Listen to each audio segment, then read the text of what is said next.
Welcome to the Class is Permanent podcast. Today is Friday, March 13th. We have episode 28. It's Friday. We have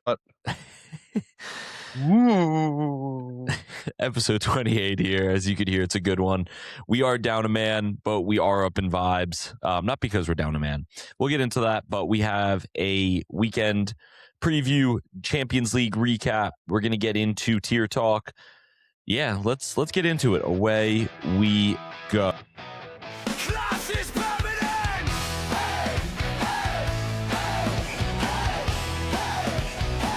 Form is temporary! Alrighty, as I had already alluded to, we are down to one man, but one man is no man. So I'm here with the talented, rather handsome, still a bit injured and debilitated, Daniel O'Reilly Capucci.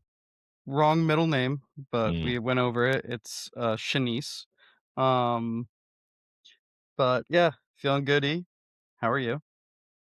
Thank you for asking. You guys never asked me. I was thinking about this the other day because I was listening to the first 5 minutes of the episode. I think that's as much as I need to do for us to get a stream. Yeah, for those who are at home, like, why, does he even listen to his own podcast? No, I actually spoke it for 2.5 hours. I actually know what's coming, what we talked about. It's my own thoughts, so it's kind of weird. But you guys never asked me, Ethan, how are you? I ask you. I ask Owen, who's not here today. All right. Well, don't be a prat about it. Let me know how you're doing. I'm all right. I'm busy, but I'm all right. Yeah. I don't know. I mean, I'm 50-50. We'll get into the games that happen at the midweek there, and that's kind of how my mood is. But yeah, I don't know. We had a decent day. I'm kind of sick of the rain. Like, it was beautiful weather. For those that don't know, we're here in New Jersey. Pooch is in Morristown, New Jersey. I'm just in New Jersey.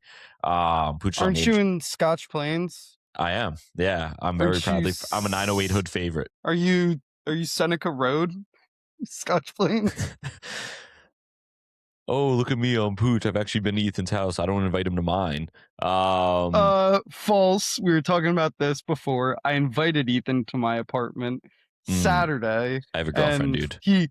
He quote unquote picked up a shift work wise. I'm sorry, Pooch, that we're not all what's the word? Financially secure like you are. Congratulations. Just admit it. Just admit it. You're collecting OF money on the side. You have your own OF. I wish. You have your own OF. If I did, I would be putting more than just shifts on Saturday. I'll tell you that. If I could make money like that. We have a podcast. I'm hoping that this eventually becomes revenue. We honestly should put it on OF, our podcast. Any way we can make money at this point. We're just doing this for free. That would be hilarious if it's just a full podcast, like a Patreon or whatever. Yeah. No, we gotta. Let's go. Let's go into like an untapped market. We got to get onto like Truth Social or whatever. What is that called? That they're all Truth on. Social, yeah. No. But there's like a Telegram. We got to get into Telegram. We got to get into the what's the word? Conservative circles. We also probably need to do some dark web shit where we need to find somebody who's just like in the dark web and just post our podcast there. Okay. Like there's people selling organs and then it's just like, hey, listen to the new episode of Class is Permanent right underneath it.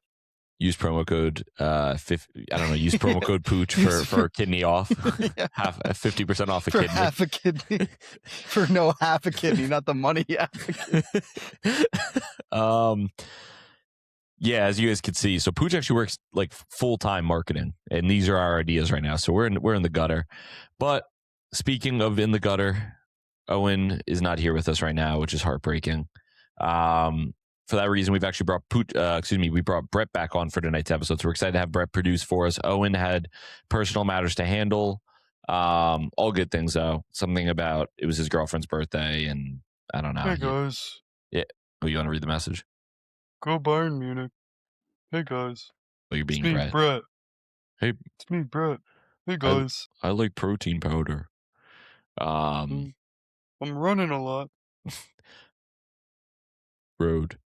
Yeah, so Brett is back, our savant. So he's going to help with Excel spreadsheets on this one, if there is one. But other than that, I guess let's just jump. Oh, Pooch, we were talking about this right before. Talk to me about the shoulder. What did the PT say to you today?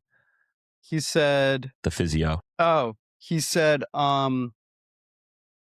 I was doing this exercise basically where it's like I slowly have to climb up a wall with my 2 fingers with my shoulder till I get about like here. Okay. Like, For those that don't see, and he's way above his head. yeah. And so he goes, I'm doing it, and it's like 20 reps, 5-second hold, and I'm like halfway done. And he's like, "How you doing over there, Dan?" And I'm like, "I'm fine." And he's like, "You're the first person ever to not complain about doing it." And I looked at him and I said, "It hurts, but I got to get through it." I said, "The team needs me." I said, "Class is permanent is Ooh. literally dog shit without me." True. We lost in the finals because I wasn't there.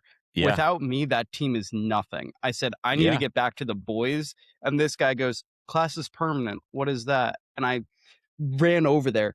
I grabbed him by the scruff of his shirt. Right by the scruff. Ethan, hold on. Ready? Yep. This is what I did. Put your shirt close to the camera. Yeah, sure. I went like this. Grabbed him by the scruff of his throat. Let me go. Yeah. Form is And permanent. Form is permanent. I said, I got up real close to him. So close he could smell my breath. And I said, "Class is permanent. Form is temporary. This is not a lifestyle. It's a way of life." Ooh. Ooh. And then I let him go. Styles I are let him temporary. go. Yeah, and I let him go. And as I let him go, and this is all with my bad shoulder, by the way. Right. And I threw him against the wall, and I said, "Now let me do the other 10." Wow. Did the other 10. You're talking about OnlyFans. You're talking about a bunch of like.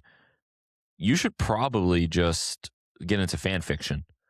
You're like. So I've actually been cooking up recently an outline of a story I want to write. That's similar to Game of Thrones.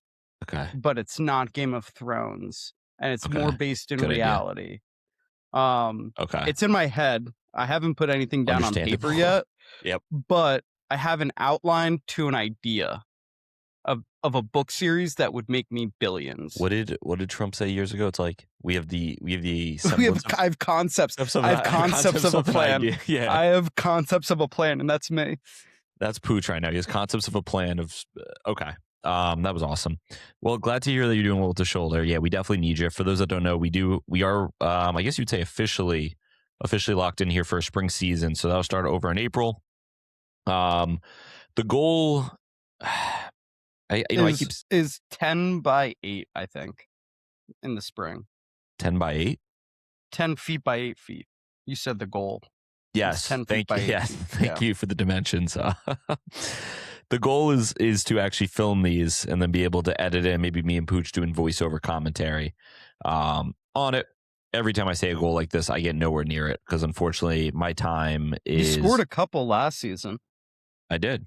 You're right. I keep talking about goals. Okay, I did have a couple. But yeah, every time I talk about objectives of things I'd like to do, There we go. I can't believe I'm being checked by Pucc verbally. Dude, I got you right now in a full court press. I know. I am Shaheen Holloway right now. I'm Bud Clark, and you're a Creighton small forward. You have zero clue what's going on, and you are so scared. More fan fictions. Just Pucc is coming out with fan fictions left and right, man. Talking about the dark web too. I don't know where you've been recently, dude. You got to get off those perks. I've been off them. I've been off them. that sounded really convincing. No, I have. Just Tylenol. Long story short, Pucc will be coaching the team until he gets back to fitness. Will you be back for the season at all or no? What time's the season start? It's like second week of April and then 8 weeks from that. So like probably June. I mean, I could probably guest play depending on how the shoulder is in like May. Like my goal, my objective is to be fully cleared by June 1st. That's like the standard. The like dream would be like early mid-May is like I am early mid-May. Okay. Yeah, fully good to go. So like basically like I have like a month gap where it's like kind of iffy. So Okay. Last time I heard about your timelines, I'm just telling you that it took you had surgery 6 months later. So I well, know. June Yeah. 1st, I'd be thrilled. But yeah, so Pooch will be coaching. He's too intimidated to actually put a lineup together. So I'll be doing the lineups, and Pooch is just going to manage subs. He's essentially an assistant coach, even though Well, he's the think head of it coach. like this. Think of it like this. Yeah. If I'm the head coach, Mm. people are not playing. We're playing it like the pros. Like we're No, only you're right. using You know, 3 we can't have subs. you be head coach, bro. It's going to be Yeah, haram. You're going to be trying to get us to win yeah, corners. like we're legitimately gonna play 4 in the back. What, it's 6v6 with a keeper? 7v7. Yeah. 6v6 with the Oh, keeper. yeah, 6 with the. So yeah, we're playing 4 in the back, 1 striker, 1 center mid, and wing backs, like in a 7v7 league. So you don't want me as a head coach. That's why I said it. Because I would have everything that you've done to recruit certain players, I would have looked at that and you'd have been like, yeah, this guy's like a good winger, this guy's a good striker, and I'd be like, hey, we're good over here. Tell him to find another team. Yeah. All right. Yeah, you could just manage subs then, in the clock, and my goal, my objective. Oh, don't mention that. I'm an Arsenal fan. What? We're gonna be taking 2 minutes on Oh my every God! I throw in know and free kick. we only get 50 minutes of a running clock, and Pooch, we're gonna somehow only play 7 minutes of the game.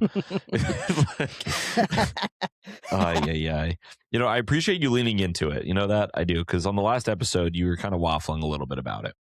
Last episode? Maybe 2 episodes ago, where you and I were talking if you enjoy the No, footy. I didn't waffle at all. I said No, I you don't kind of did, enjoy the because you said footy, you but don't enjoy it. But now you're talking about I in our enjoy men's winning. league, you would I do it that enjoy way. winning. I enjoy winning. We're gonna have I rehashed this won with whole this team. conversation. I rehashed this. We didn't win. First of all, you didn't win anything with this team. Okay, continue to talk to me about winning. You finished twice in last, Mm, and then 1 time in second place. okay. Improvements, but not near the level we need. Hey, look at me. Look, hey. Not near the level. You know what? We need that. We need that mentality, especially because Brett has decided to move back to Philly. So yeah. If any of the players are listening right now, that's what I'm gonna do first game that I show up to. I'm grabbing everybody by the scruff of their shirt, pulling them in real close, and going, "You're shit. Go play like a winner today," and then pushing them out onto the field. Okay. Our objective is also to mic Pooch up, so that way maybe during the game we have him on like one of those, I don't know, like, you know, like the little mics that streamers wear. By the way, Hot mic. Yeah, well then you could talk on it during the game and explain your tactics as you're doing It's it. just gonna be me ripping ass the entire time after I ate salmon. Does salmon make you rip ass? Yeah, it doesn't make you. No. Oh. I mean, and I'm pretty gassy over. Walked into my trap. Hey. Oh yeah, hey. it was your trap. That was your trap. Pound the ground. Hey, we're up by 10. Let's go. Get a turnover. Another turnover. Let's get into the fucking podcast, man. I go through long While weeks. I look to hang out here. While Owen's away, the mice will play. Yeah, you could talk about this story. So Douglas Luiz is dating Edu's 19-year-old daughter. Is this a ploy to make Alicia Lehman jealous? So I saw this today. I came upon this article. A little bit suspicious because Edu also picked up Douglas Luiz from Juventus over the summer to bring to Nottingham Forest. And then Douglas Luiz now is dating his daughter, who's 8 years his younger. Little strange. If you saw the picture that I sent, she looks very young. Does not look. It looks like maybe an older brother, younger sister type of thing. A bit strange, but I started thinking more about it. Now, my 2 initial thoughts were, my first one was Edu was pissed that Douglas Luiz is now dating his daughter, so he thought like, well, let me send him back to Birmingham so that he gets away from my daughter. Long distance relationship, they break up, because he's like, this is just weird. My second thought was, this story seems to be more recent, so maybe they met while he was at Forest. He goes to Birmingham and they start dating. And Luis goes there originally with the plans of, I'm going to get with Lehman. Like, I'm going to get back with my girl. He does the boombox outside Lehman's house. she's like, no, my new man's in here, like he's taking a shower, you can't come in, like we're not together anymore. Okay. And You and these Luis fanfics, man. goes, and Luis goes, fine, I'll date a dude's daughter to get back at you because you'll be jealous. Ooh. And I think that is the more realistic option. Yeah. I think you hit it on the head. That's like at the end of like a mystery movie, and you laid everything out perfectly. I know. Here's what I'm like yeah. Charlie Day with the pin board where he's like and, putting It's everything Always Sunny or together. whatever. Yeah. Yeah, that's a show I never watched. I need to get into that. I've heard it's amazing. I never watched it either. I always, but it's also like 30 seasons. So it's Yeah. like one of those, like, I'm not going to dedicate 6 months of my life to watching It's Always Sunny It's just also to catch up. Well, the other thing too is like it's tricky because I feel like a lot of the funniest scenes have probably already been like clipped on social media. Where, don't get me wrong, I'm sure there's like, for instance, show How I Met Your Mother. I can name multiple scenes from there that like I've never seen on social media that I still like me and my brother laugh about to this day. But that being said, like I used to like a lot more of those shows when how do we say this? When maybe I would dabble in The Devil's Lettuce. And so those shows became like funnier. Where now watching them like before bed, like I'm sure it's funny, but it just doesn't hit the same. Yeah. I don't, and it's like, I don't know. And I'm well off it. But like in college, like those shows were hilarious. You'd watch it with the boys, like sitting home and watching Always Sunny. Like I'm sure it's still funny. I'm sure there's good moments, but like just sitting and laughing in your room alone has got to be so strange. I don't know. Like I watch TV before bed, and like me, like at 11:30 at night, just laying in bed crying, laughing. Probably fun, but at the same time, gotta just be a weird vibe from everyone else in the house. Yeah. I mean, I did that last time. I was watching Could Have Been Love season 2. Oh, Such a good show. such a good show. I don't even know if you call it a show. It's just well, that's baseball. So, yeah. I mean, let's jump into baseball. Yeah, I'm glad you wrote this down. This is something that me and my dad were talking about. What are the eligibility rules for the World Baseball Classic regarding? It's bullshit. It's like Four Nations, where like Four Nations. So like I have 2 issues with it. 3 Which, for issues. those that don't know, Four Nations, that was the hockey. Instead of like the All-Star game, right? They did like the 4 countries, USA, Canada, Sweden, Sweden. Yeah, Finland, just so, Sweden. because some people might not be hockey people. I don't want them to think they're missing a soccer tournament. So I have 3 issues with the current World Baseball Classic. 1, it's the fucking World Baseball Classic. Let me root for any team I want to. I like the vibes of the Dominican Republic team. Yeah. Let me root for the DR in this tournament. I'm not going to watch any of the games anyway. So like, let me just love that like Fernando Tatis and like Vladdy Jr. are just are just dancing around the bases. Yeah. Let me enjoy that. Don't gatekeep that from me. Yep. When the Olympics come around and it actually matters, I'm fully in on Team USA. I'll watch every game. This doesn't matter. 2, because these guys are under contract and stuff like that, like, so like a guy like Tariq Skubal, who's probably our best pitcher, USA's best pitcher. Yep. He was only allowed to pitch the first game against like Italy or whatever, because like his agent was like, if you break your arm, and he's got like a payday coming or something. Yeah, so like you won't get paid. And like it's like stupid. Like that, and then like Italy's calling up a guy who like, because they need more catchers. It's like, dude, you're carrying 3 catchers. What do you mean you need an extra catcher? Like it's stuff like that where it's like, so we're just calling up guys in the middle of a tournament. That's stupid. Yeah. And then 3rd, it's like I don't it's a fake tournament. Like it's like Four Nations. It's fake. Yeah. Like, I mean, why do like, I guess it is cool to see countries compete against each other, but at the end of the day, it's fake. Like, who cares? Is baseball in the Olympics? Yeah, 2028. But that would be the first time. I think it was for one time in like the 2000s or 2010s. All right. I'm only asking because I was going to say, I don't know if there's another type of like international tournament. No, this is it. But like, like, I don't know. Like, it's also like, so a guy like Nolan Arenado, right? Yeah. Old Cardinals third baseman, last World Baseball Classic, he was on Team USA.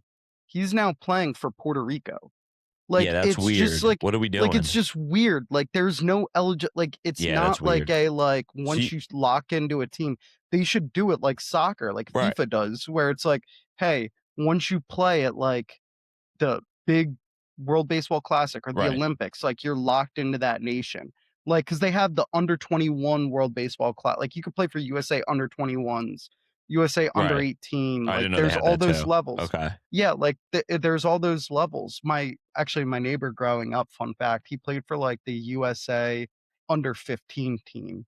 Like Okay. they went down to I think Dominican Republic and they got like mollywopped by like all the Caribbean teams. That's hilarious. So like they beat up on like Yeah. Canada and like I forget it might have been like Great Britain, but like they just got destroyed by every other team. Also, Okay. Great Britain's in the tournament. Half their team Yeah, they're just like is Bermudian either and either from Bermuda, like St. Jazz. Kitts, or like or like born in the USA. Shout out Bruce. Shout out. Yeah, I mean, I don't really. I watch the Yankees, but I don't really follow baseball too much until I saw it was Club going over on. country. What's that? Yeah. Club over country. I guess you could say I'm a Celtic fan. But that being said, like, yeah, I've been so confused because you have just like the most American dude ever that's playing for like Brazil. Like Austin Wells is playing for the Dominican Republic. Now, I'm good with it in the same way you said it. Like if they have loose eligibility on what countries you could pick to play for, like, I don't know, maybe you have to live there for a year or something, like good, go for it. But lock in then. Like you got to give this tournament a little bit of like credibility, right? Yeah, or like a little that's what bit it of feels like. It's like I feel like if they locked in on that and like they made it like now that the Olympics are there, like if they say like, okay, if you finish as like a semifinalist in the World Baseball Classic, Yeah. like you automatically make the Olympics. Like if Oh, it's that's not a bad something idea, like yeah. that, like and like obviously the Olympics every 4 years. I think World Baseball Classics every 2. I So think it's so, like yeah. yeah, you could have like legitimately like 8 teams, and obviously there's like overlap between the 2 years of semifinalists. Like figure it out where it's like then it's just an extra spot to the qualifying. But like if you're a semifinalist, that should be people's goal. Like, hey, like if you're a team Brazil, like we can make the Olympics if we make the semifinals here. Footy is for sure the only one that has kind of gotten the whole international thing right. Like, I mean, there's no American football. The Olympics are coming with flag football. We'll see what that's like. But like, I guess basketball is honestly pretty decent with like the international, especially at the Olympics. Basketball's pretty decent. Yeah. What other sports? I guess hockey. Hockey's gotten it right too. Hockey has it right. Hockey, I think hockey's even more strict where it's like you have to be born in that country. Now I know Really? that there's one guy on Canada, Thomas Hartley, Yeah. who was born in Syracuse, but like after he like lived in Syracuse for like maybe the first year of his life, and then his parents are both Canadian, they moved back to Canada. So Yeah. like he grew up but he was technically born in Syracuse. But like it's basically for Canada, it's like for hockey, it's you have to be born in that country. Like you said, basketball, I think does it right. I just think baseball, it's like it just feels a little bit too Mickey Mouse-ish for me. Yeah, I agree. I mean, I'm not watching it. And like normally I'd be Yeah. dialed because right now, like you obviously have Champions League going on and stuff like that. But midweek, especially on a random night, like I'd be totally dialed on, I don't know, random game. I mean, not even to bring them up, but like the Israel team, it confuses me too. It's like, how do they pick Israel as a country to play baseball? But they're all American. Like that's what I'm getting. I know they just pick I think countries. I think there's some sort of qualifying for the World Baseball Classic. Like Yeah. obviously USA and Japan aren't qualifying. Like Dominican Republic, Puerto Rico don't qualify, or maybe they do, but like their teams are just so loaded. But like obviously like Israel, Italy, Great Britain, like they have to qualify. Venezuela, I think's in it. Like so like some of these teams have to qualify for it. But yeah, it's just super it's too Mickey Mouse-ish for me to get into. And that's my reasonings. Yeah, I'm with you. Yeah, I mean, it is the player eligibility is very easy. Birthplace, citizenship, passport, or right to citizenship. So you hold a valid passport, or you could provide evidence that you are entitled to one. So you don't even need to get like, you could just say like, oh, well, I could be. Parental birthplace, so where at least one parent was born in that country. parental citizenship, at least one parent is a citizen of the country. So that's like super easy. Permanent residence, and then previous participation, which is kind of stupid. I guess like some of that stuff could expire, but whatever. Why are we talking baseball? That's baseball. Long story short, whatever, man. Like that's dumb. If I was Aaron Judge, I would just join like team, like, I don't know, Team France, and be like, let me just make France the best. You know what I mean? Wemby. Like, yeah, like I don't know, like let me just make it like the best like country at this sport, and just like fuck around. But yeah, I mean, long story short, that's baseball. So, you keep saying that. It's like from a movie. No, the Yak. I watched the Yak today, and there's like this hockey podcast called Home by Three, Yeah. and like somebody from Barstool and then those guys both claim that they have used the phrase "that's baseball" Okay. before for their shows. So they're having basically a yug off baseball style. So it's like they What are you just talking about? yeah, you just have to watch the Let's move episode on. from today. It's a 7-game series, and now I'm hooked on the phrase "that's baseball." Okay. Moving on. Let's get obviously into the games here. I don't know where I'm gonna have to delete this later. I have no idea where my second tab went. Do you want me to start? Well, we had yeah, you want to say the games? I like that whole second doc we have like has just disappeared. How do you What do you mean? Like I had a second tab with the document on it, and I just like moved something and it all just disappeared off my screen. I guess I deleted it. I don't know. Like I just Yeah, no, I didn't understand. I didn't close it. It like went to a side and now I can't get it. Whatever. All right, yeah. Galatasaray 1, Liverpool 0. E. We called it again. We did it again. We did it again. I thought Liverpool was gonna pump them. That goalkeeper, Galatasaray's goalkeeper, in like the first 15 minutes, Yeah. looked so shaken. That I thought Liverpool would put a couple past him, but they could not. And I think that was probably the difference in this game was just Liverpool's lack of finishing. And Galatasaray, once they got that goal, they kind of just went into not like super defensive mode, but like clearly like, hey, like we're winning here. We don't need to push the pace too much. Um, so yeah, that was my main thought from that game was just it Gala, even though they weren't technically in control, it still felt that they had that side of the draw in hand. That they weren't going to lose the game once they went up. Yeah, I'm totally with you there. I mean, Scala is so funny. Like their home field, advantage versus on the road. Because what I forgot is Galatasaray will not be allowed to have away fans at Anfield, so that'll be a big deal. But also not his name's not Yildiz. Who's the other guy that they have? Yilmaz? Yeah, Yilmaz. Not a bad player. No. I don't know why every time I watch him, like their last game against Juventus, they brought it up. Dude just makes bad decisions every time he touches the ball, and not in a sense of like, oh, I'm going to give away the ball for you guys like to score, but it'll be like 2v1, and it's like, all right, like play him through, and he decides like I'm going to shoot, and then it's a 2v1 and the defender's covering the extra man, and he's like, I'm going to try and play him now, and you're watching, it's like you are so nervous, like you could just tell he's like, and every time you see him like jog back, he's like, fuck. Like I did, like, fuck, I fucked up again. There's one guy that I was super impressed with from that Gala team, because obviously we don't watch Galatasaray week in, week out, but Gabriel Sala, Sala, and I saw today, no, he's their cam. That's it. And I saw today that with Rodrigo out and somebody else, with Bruno G out for the upcoming March international break, that Ancelotti is thinking about calling him up to replace Bruno G.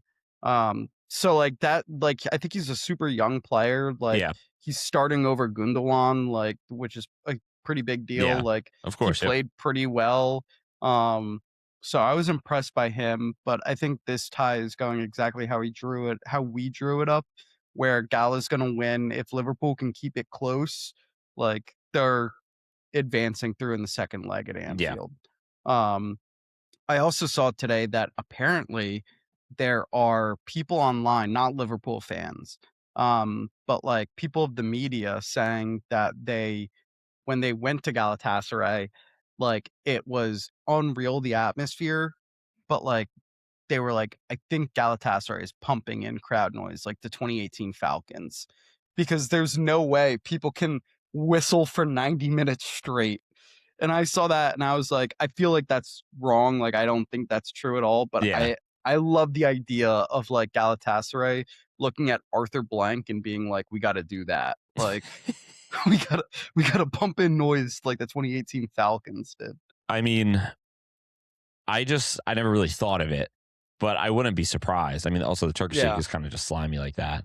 That's funny. I mean, that's something we'll have to keep an eye out for. But I also wouldn't put it past their fans just to be that loud, and I wouldn't put it past a Turkish dude to whistle for 90 minutes straight. Yeah. You know what? Me and my dad have talked about this a couple of times watching the games. It's always me and my dad that talk about this, or our group chats. Shout out, Mark. By the way, 83, bam. Yeah. He was at the. So my dad was down in Florida, just enjoying himself as one should when they're retired. And he told us he talks about it like all week. He was like, "Oh yeah, I bought tickets to go to a Miami Heat game. I just want to see the arena and like whatever. It's like Heat culture and yada yada." So I'm like, all right. And he kept telling me, he's like, "I paid $22 for my ticket. Like he's like, I'm in the first level. Like it's great. Whatever, cool." Dude goes to the game and after the first quarter, he's like, Bam Adebayo going off. I think he had like 20 points or something. It's like Bam has like 24 points in the first quarter. I'm like, damn, all right. At halftime, I think he had 40 something. Third quarter, he had 60, 62, and then the fourth is when he broke Kobe's record or I guess second place record of 81 and got first. I don't believe Will. That's why I said record, because Kobe for me is the real record. Yeah, good for him. But something we always talk about is like the guys that hold the flags in the the area and they're just waving them. Number one, if you're like standing anywhere like within that flag, like got to be really annoying that you're missing like a decent amount of the game. Number two, what a life. Like I would never ever ever volunteer to be the flag. Like, oh yeah, I'll hold it in like and wave it for 90 minutes. Like, and I know I'm sure they pass it off, but like I'm really okay. That's one of those jobs like I know someone's probably very prideful that they're the flag guy. I'm good. I don't have I'm good on that. You can have that honor. That sounds horrible. Yeah, I don't think I could do it either. I would shoulder. Much rather. Yeah, well, even once the shoulders are covered, I think I'd rather be the guy that throws his shoes at the opposing fans and then Winnie the Poohs them Here we go. than be the guy that's holding the flag. One of the craziest things you said when you Winnie the Pooh. I'm gonna throw my shoes Winnie the Pooh. That was absurd. Yeah. No one even you came up with the prompt, by the way. You came up with the prompt. Also the fact that nobody's called me out on. Everybody's just like, the shoes, okay, I guess. The Winnie the Pooh, everybody's like, nah, that's weird. Nobody's talking about the fact that I'm getting pulled out. Just shirt and socks. Like I still have my socks on. So like it's not like I'm not barefoot. Like I got socks on and have a shirt on. That's gonna be the hopefully it's like an extra large shirt. Helps you out a little bit. Or should you used to wear crop tops in college? Yeah, no. Maybe it's one of those. You got a little gun hanging out with the I would have to wear a crop top. Yeah, like a little like belly button action show too. Yeah. The only thing that's covered is like up top. Oh, I'd buy a crop top and then before going into the stadium, get my belly button pierced. So that way I'm walking through like that. I don't think I can go to a game with you anymore. You've been trying to get me to go to USL games. You're going to Winnie the Pooh the away end, which is just I wouldn't do it at a USL. I wouldn't do it at a USL non-championship game. First off, thanks for clarifying that. I was worried that you were going to do it at a USL game. I'm glad you've set some boundaries here of when and where you will do this. A USL non-championship game. Well, what would take it? Like, I'm assuming an Arsenal game, but like, what would have to be? I mean, Arsenal Champions League final against, or it doesn't matter. Just against who? I mean, we don't have one. So like, and also it has. It's like we don't have a Champions League. I thought you meant like we're talking about like opponent. I was like, wait. No. You could and, like you will. and it can't be like a 2-0 win where we scored the second goal in like the 70th. Like it has to be like a 1-goal game where we score in like extra time, Of course. PKs, or Obviously. like injury time. So those are the parameters, or just a regular USL championship game where I'm a neutral. That's okay. Just processed. All right. What was the next game here? We were talking Atalanta versus Bayern. Yeah. I mean, It was a lot worse than I thought. I mean, we called Bayern to win the tie, but I thought Atalanta would actually put up a fight. I didn't watch this game, but I just saw the score keep going I up. didn't. Yeah, I just saw it keep pushing. Is there anything to say here? They got shit pumped. Elise's pretty good. Atalanta and Tottenham, 2 cheeks of the same ass. That's the only thing I put down. Yeah, the only thing I'd say about Spurs that's a little bit different than Atalanta here is Kinski, he slipped twice and then Van de Ven slipped. So at least I could say, like, although we played like shit, at least Atalanta did not slip. Like, there's no excuse for those goals. They didn't sub their goalie off in the first half, which I guess this is just going to take us into the game, but Atalanta was just dog shit. Yeah. Atleti are now getting a lot of shit because Barca, João Garcia slipped in our game against them, the first leg of the Copa del Rey, very similar to the same way Kinski did. So people are saying, like, there's a chance they overwater their grass, whatever. I don't really care. My bigger issue Who cares? My bigger issue is, like, if you're a player, like, they walk on the field before the game. Yeah, like, how did you not process? But they do it like right before. So when we played, I believe it was Porto, when we first got back into Champions League. Okay. 3 years ago now. Where we ended up beating them on PKs. That was the big issue on Arsenal Online and stuff like that. Was like Porto overwatered their grass because they watered it specifically in the center of the pitch. So like their players know it's coming, so they'll wear different cleats. And then on top of that, like they do it right before kickoff. So like when like the players are warming up and stuff like that, it's normal. And then right before the kickoff, when everybody goes back into the tunnel, that like 10-15 minute like intermediate area, the grounds crew will go on and water the specific area. So like, for example, like Atletico probably does that in the opposition keeper's box right before the match. Right. So they'll go out there with like put the sprinklers back on, they'll bring hoses out and just water that area down to high hell. So it's like a little bit of gamesmanship, but like it's allowed, like there's no rule against it. Like, no, I mean, that's why I'm not like, that's why, like, I think that's a big reason why we lost, or at least as badly as it was. Go into it. We'll talk now. Yeah, 5-2, Atletico wins. Yeah, I mean, I know some Atletico fans that were talking shit, and I was just like, I don't know. I mean, obviously, again, it's still 5-2, but legitimately 3 of the goals, you see our players just actually make errors. Like not structural errors. Like the goalkeeper has to be subbed out because he slips twice, and then our center back.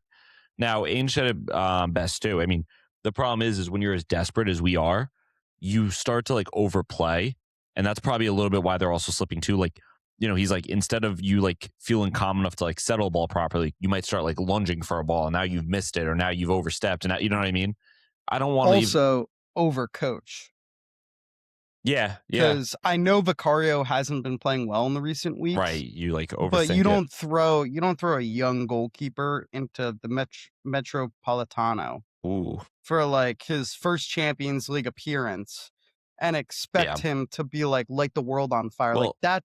If anything, it's like the weekend when you guys played Palace, that's when you want to throw him in there at home against Palace. Yeah. Instead of the Metropolitano. Yeah, I mean, it's not his first Champions League appearance. He started for Slavia Prague before we signed. Big Champions League appearance. Sure, yeah, fair enough. No, I agree with you. I mean, it's kind of a weird opportunity to throw him in. I was happy to see him because I think he actually doesn't get enough chances. And also, I think the Vicario hate is a little over the top. I think I'm happy to sell Vicario, but like Vicario, I think you said it best, right? Like last episode, it's like a dog driving the car. It's like he's driving it well, but at the same time, you're like, this is terrifying. When I watch him play, like he really doesn't make a ton of errors. Like he has the most clean sheets right now in Champions League. He had 8 clean sheets in 8 games, something crazy like that. Like some ridiculous stat. Maybe not. Which also, once again, why aren't you playing him if that's No, the I stat? agree. I agree. Like, if you clearly he's really good in Champions League, maybe not so much in the Prem. Throw him in at the Champions League. Play Klinsky in the Prem. Yeah, I agree. And that's why I was a little bit confused why he got sat. Again, like I want him to be sold in the summer. Like I'm ready to move on from him. But also I'm willing to identify like he's not the reason we're losing. This isn't a Chelsea situation where like the goalkeeper's making errors week in, week out.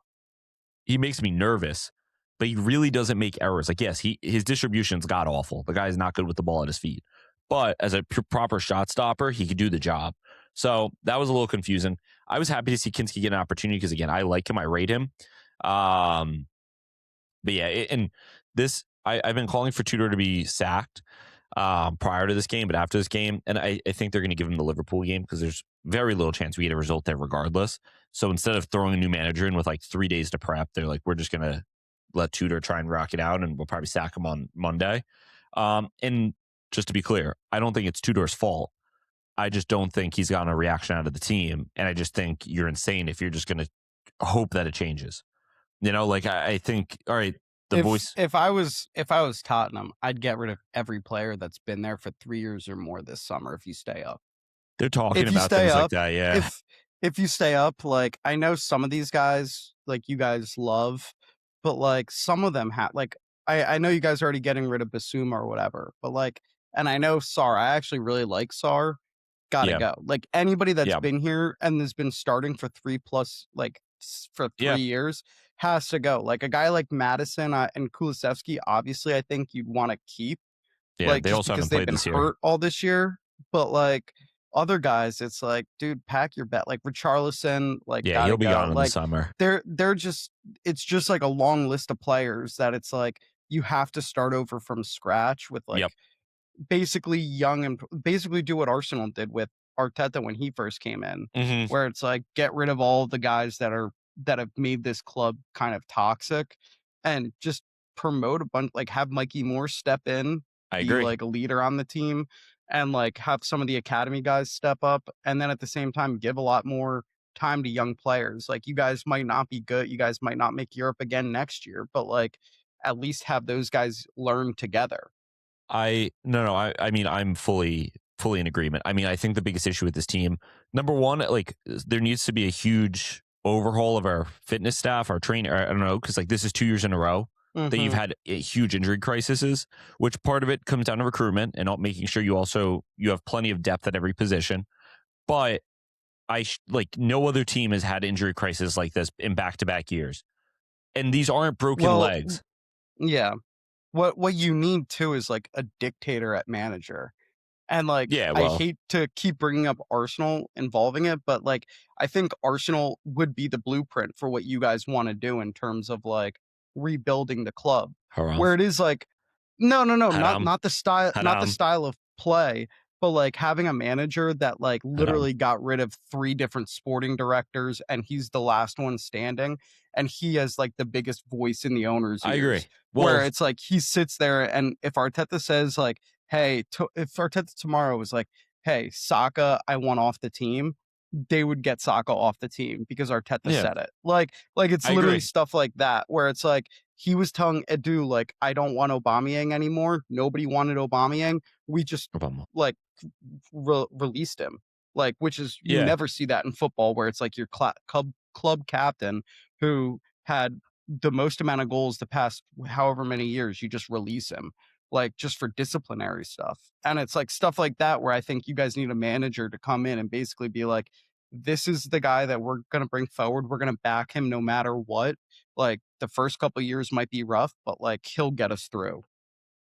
Yeah, no. I'm fully in agreement with you. Like 100%. And part of it is the fact that number one, when Daniel Levy was here, he was the dictator, right? And there was almost something nice about it because if there was someone to hate and blame, you could at least go to him and blame him. The issue is, so you get rid of him, right? Or he leaves, but realistically speaking, like they felt like it was time to move on from the Enek. You then bring in Thomas Frank, which I would not have fired Postecoglou. I would, I might have. I don't know. It's like hindsight now, right? Like I think there's two arguments to it. One is the argument I kind of understood at the time, which is, well, you finished 17th in the Prem. He's not adapting his tactics. I don't think it's going to fit. The other argument is he just won you your first trophy, and sometimes you just ride with a hot hand. That's probably the argument that should have won. I didn't really think that way. So you bring in Thomas Frank, which I wasn't over the moon about the appointment, but I thought it was a very smart appointment. I was like, all right, smart, safe. It felt safe and conservative and fair, and he seems like a nice guy. And I kind of felt like, all right, this is someone people will be able to get behind and whatever. The problem is like the recruitment issues have been years and years and years and years long. And so there was no manager other than maybe Postecoglou who just worked with the team who's going to be able to get through this. Part of that is also, though, like you said, like we keep dead wood longer than any other team in Europe. We are the hardest negotiators. We penny pinch, yada, yada, yada, but like we can't sell for our lives. We don't move players on. And then the other thing is then we go and sign players. We sign 17-year-olds, and then you have the 17-year-olds and you're expecting them to either, you're like, oh, we'll send them on loans, maybe they'll develop, come back, or you put them in the first team, like, oh, they'll rotate. The problem is midway through the season, they're one of our most important players now. Or you have a guy like Luka Vucevic, who is now, I think he's probably a top 10 center back in world football this year based on the way the kid is playing. Like, I don't know if that's deniable. It's coming out like he doesn't want to come back to Spurs. Like, and why would he, right? Like, why would he? He's 17, 18 years old. Why would you, after you're having the year you're having over at Hamburg, right? Like, why would you be like, yeah, I want to go back to Tottenham? No way. You know, the biggest clubs in Europe, I'm sure Bayern are calling his phone. Barca are calling his phone. I'm sure Real Madrid are on the line, right? Like, why are you going back to Tottenham? You see Christian Romero, who's a world champion, right? Who's captain of the club, who can't stand the board, has spoke out multiple times. He's leaving. That is determined. He's leaving. Then why does he keep playing, especially in a big game against Atletico Madrid? Well, we also don't have players. So I'd rather put Radu and Danso in the back. Well, Radu's hurt, and that was part of the issue. But Danso was in the back. It was a back three. It was down to. What's his injury? What's his injury? I don't know. Radu? That's my point. Then put him out there. I know. Then put him out there. I know. But like the issue is too, and that's what a lot of Spurs fans want too. It's like they're supposedly, you know, after the maybe it was after the Palace game. I don't remember if it was this or the Atleti. They can't, you know, they had like a players only meeting, right? Whatever. But on top of it, it's clear that some players are like, no, like they believe it or not, they care about the fans. And they're like, fuck the board, but like, we're going to keep the club up for the fans, right? Because like the fans have done really nothing wrong to us, right? Like the fans have supported us like they don't deserve this shit. And then there's the other kind of group of players that's like, I'm getting a transfer anyway. The problem is, and I keep saying this, Mickey Van de Ven, if you want to transfer, why, if I'm one of these big teams, would I look at your past 10 games and go, I want you as my, you know, expensive center back? I'm being honest. Like he looks like he's sabotaging the team. If you're Liverpool, why are you signing him? Yeah, obviously potential. But like I'd be like, shit gets rough and this is how he plays. If I'm Barca, who's cash strapped, right? Like I'm good. Like as a Barca fan, like I'm kind of good off Mickey Van de Ven. And that used to be like my number, like more than Bastoni, more than Schlotterbeck, the guy I wanted. I'm kind of good on that. And yeah, and you know for a fact, if you guys go down, whatever you guys want for him right now, halves. Like it gets split in half. So if 100%. You're thinking like he's a 80 million pound center back, he's now 40 million pounds. 100%. Yeah. I mean, Tottenham, like you said, penny pinching, like they won't go for 40 mil. No. He's not going to play because he's in the championship. He thinks he deserves better. And it's just a bad situation all around. Yeah. And that's it's just. I agree with you, Pucc, where it's like, and this is kind of like we talk college football, like you need to go in, and this is why part of me is like out on Pochettino because I just don't know the last time he's had a lot of success. Part of me is in on him because he's one of the only people that could probably walk into Tottenham and probably wants to walk into Tottenham and do as you said. I've been here. I've had success here. We've had a more successful stint under him, right? Obviously, Ange won on the trophy, but like Pochettino had us in Europe every single year competing for the title, whatever, right? And with a limited budget, right? He could probably point back to that, where he could probably come in, look at the board, and I think Vinay is gone this summer. I think Yuan Lang is gone this summer. He's one of the only people that could do that. And I would not be surprised if he comes in. Now, he's Argentinian. Maybe Kuti, remember him. I think Kuti's gone regardless, right? Could I see Kuti staying? Because I don't think you want Kuti back. And I kind of agree because of the fee, right? I think it's a little scary. It's not just the fee. I just don't think he's a good leader. Yeah, I mean, I'm torn on that too. When your leader keeps getting sent off, and I know it's like you're gonna say like, well, technically he's only gotten sent off like twice in the past calendar year, or like whatever the past Right. year. Like it just the image around him is a rash, reckless center back Yeah. who's really good at his job, but like is also has those like streaks, like a Caicedo kind of, where Yeah. it's like when you think of Caicedo, you're like really good player, but if he could ever kind of get his like emotions under control, he'd be the world's best at his position. I view Cuti Romero as the same, where it's Yeah. like he's top 5, top 10 center back, in my opinion, in the world, but like he's not going to be number one because he lets his emotions get the best of him at times. And you don't want your captain to be, you want your captain to be level-headed, like Right. a Mickey Van de Ven in theory is a great captain because he is very level-headed. Like he sticks up for the guys, very outspoken, like having the fans back. Like Kuti, it's like you hear the stuff about like him and the board arguing, and I get it. Like you're sitting there and you're like, I love that the fact that my captain's going to the board and like fighting for like the players or the fans or whatever, or the manager. Yeah. But like also at the same time, like why is your captain going over the manager and the technical director's head, going to the ownership and like, or like publicly being like, this ownership sucks? Like what, like in baseball, if Aaron Judge came out and was like, Steinbrenner is like the worst owner ever, like Mm-hmm. you're gonna sit there and you're gonna be like, dude, what the hell? Like he why are you getting on the owner like that? Like I get Yeah. it. Like it's just like I don't know. It just he doesn't have captain qualities to me. So like I also think that's where it starts too. I think Like part of it though, and I hear what you're saying, because like you want him level-headed, but I also think this guy is, when you talk about serial winners, like that's kind of what he is, in the sense like he's the biggest. really, Well, at the club, right? He's won all the Copa Americas as the starting center back for Argentina. And when I say serial winner, I'm not talking about at Spurs, but I think his issue is we should be competing. And he's like, but I'll also say this: he's not considered a leader in that Argentinian team. There's like 2 or 3 guys above him. Like you have Messi, you have Rodrigo de Paul, you have Angel Di Maria when he plays. I mean, yeah, Like, but you're also talking about like there's- you're talking about Di Maria and like Messi. Obviously, is Messi. That's the captain. But part of it is also like he understands a winning setup. You know what I mean? And how to be a part of it and win guess, on like yeah. the biggest stage. My point is But like winning with Messi and winning with like Tottenham are 2 totally separate things. And like it's one thing to sit there and be like, I've won everything, but I also have the best player that's ever played the game on my team.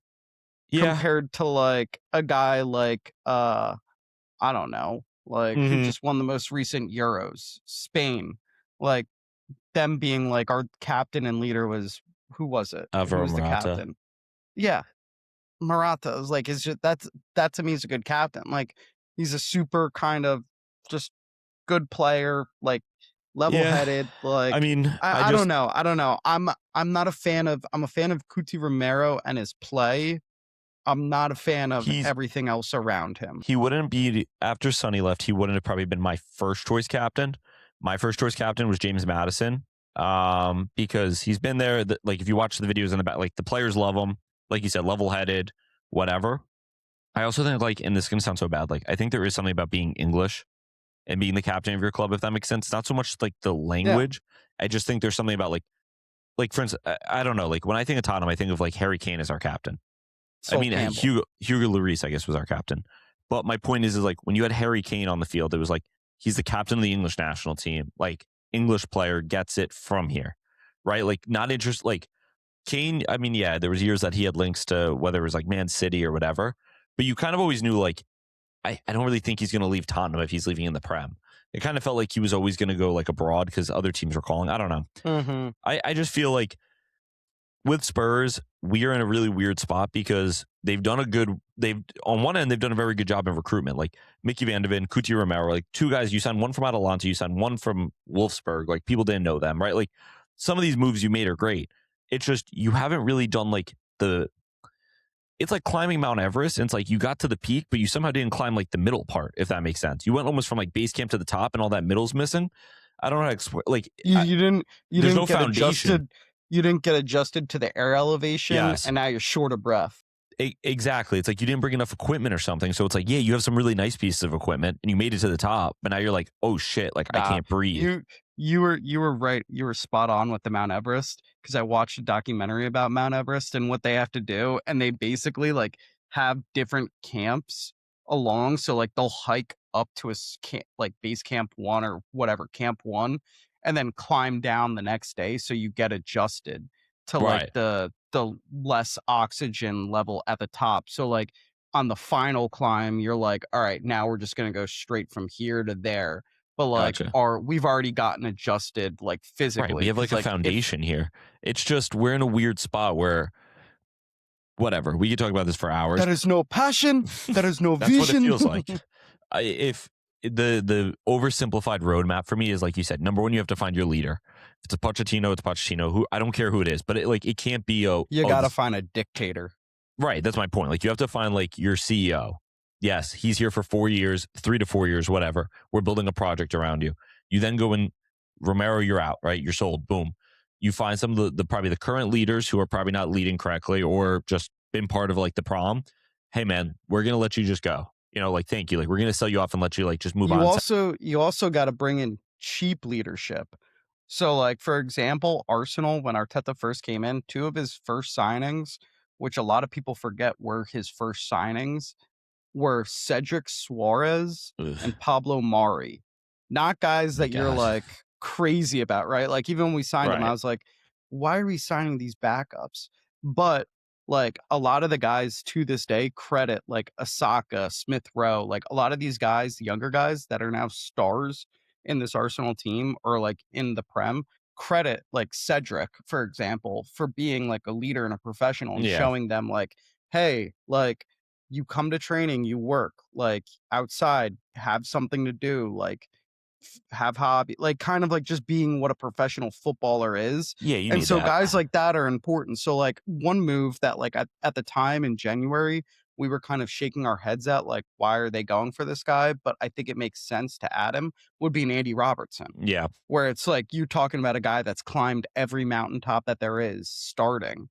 To bring Yep. him in, like he's not going to start every single game, but just to have him around the young guys and be like, hey, listen, I've won Champions League, I've won Prem. If you listen to me, you can be that level of player too.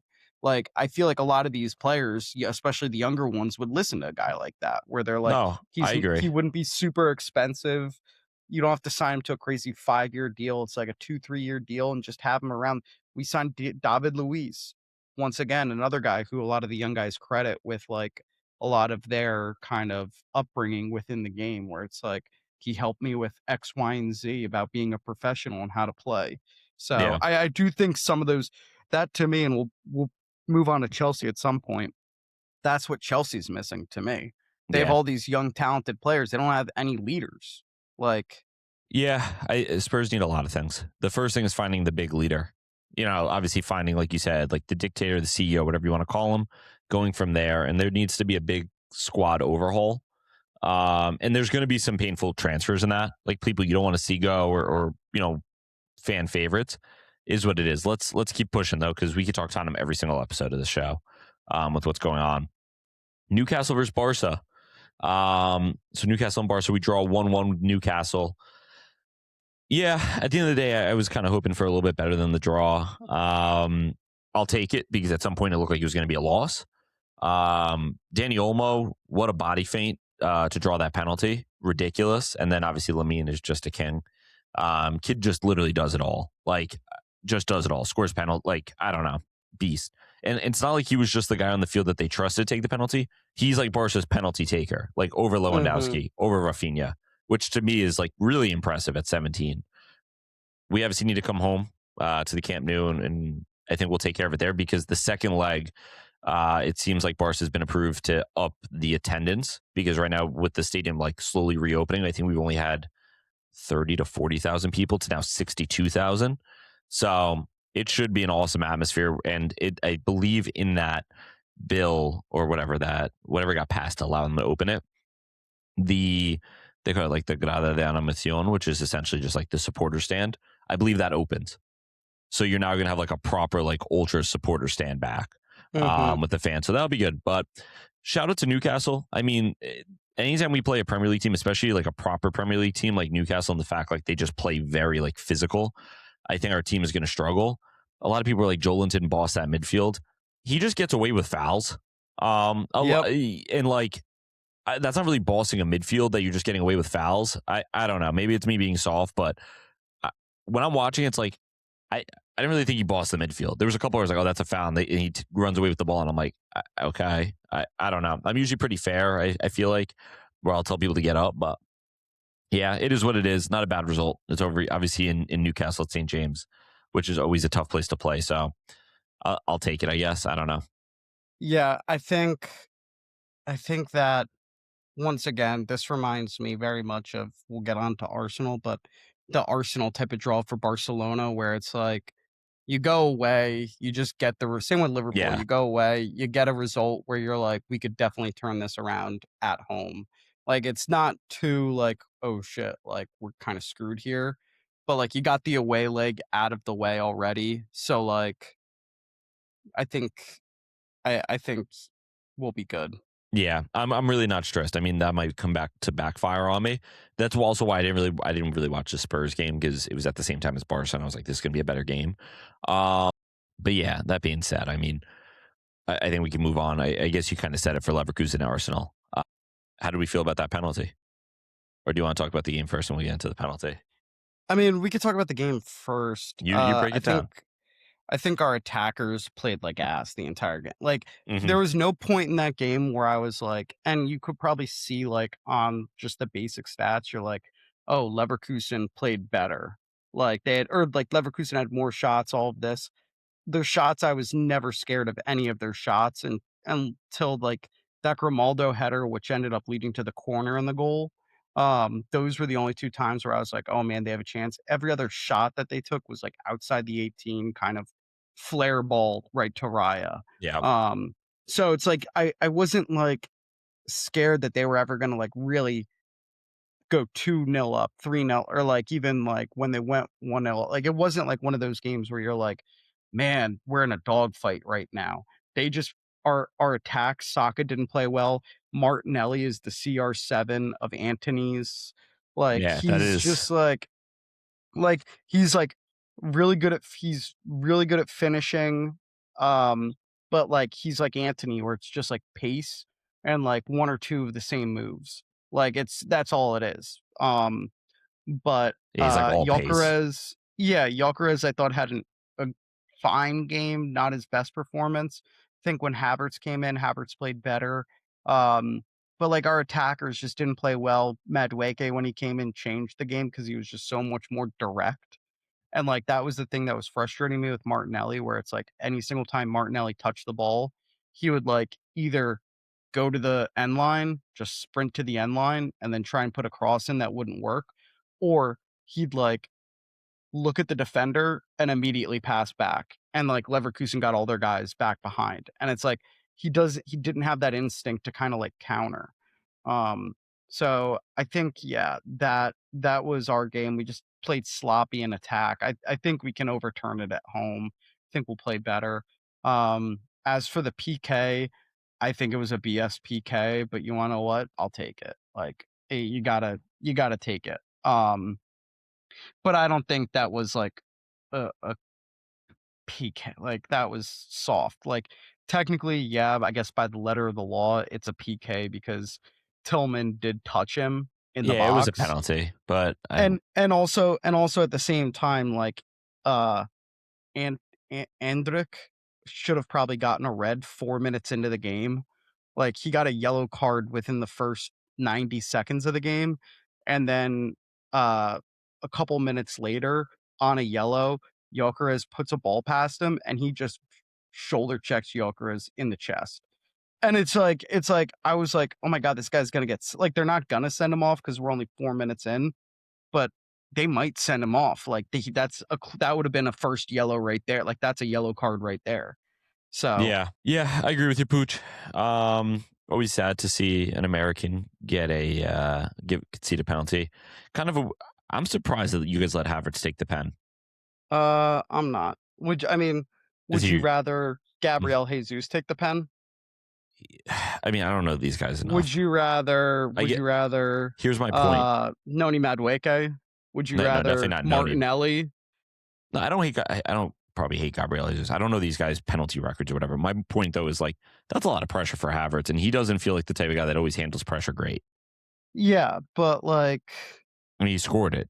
Yeah, like it is what it is. It just felt like I don't know. I was kind of like, ooh, this feels like a spot for him to miss.